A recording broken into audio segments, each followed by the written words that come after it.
Hello everyone. তো আজকে ভিডিওটা শুরু করছি বিকেলবেলা থেকে। হ্যাঁ, সারাদিন তেমন কিছু করিনি, তো সকাল থেকে ভিডিও করা হয়নি। তো বিকেলবেলা হঠাৎ করে ইচ্ছে হলো একটু আমের জুস করা যাক। জুস বলতে তেমন কিছুই নয়, নর্মাল আম দিয়ে একটু জুস টাইপের করার। তো আমি সেখানে সমস্ত কিছু আম ঠাম কেটে মিক্সারে দিয়ে দিলাম। তারপরে আমি সেটা দেখলাম হয়েছে নাকি, তারপরে দেখলাম অনেকটাই হয়ে গেছে। তারপরে সেটা রেডি হওয়ার সঙ্গে সঙ্গে আমার মনে পড়লো এখন তো আমার জিমে যাওয়ার সময়, তাহলে আমি ক্রিয়েটিনটা এর মধ্যে দিয়েই খেয়ে নিই, একটু ভালোই লাগবে। তো রেডি হওয়ার পর কিছুটা এরকম লাগছিল। তো তারপর সেটা খাওয়া দাওয়া করে আমি রেডি হয়ে গেলাম। তো আজকে সারাদিন মেঘলা মেঘলাই ছিল। তো সেখান থেকে চলে আসলাম জিমে।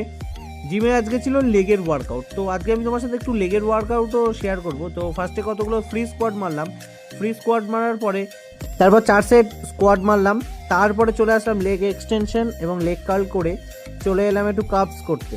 কাপসের ব্যায়াম হয়ে যাওয়ার পরে পেটের ব্যায়াম করে বাড়ি চলে আসি। সবাইকে টাটা।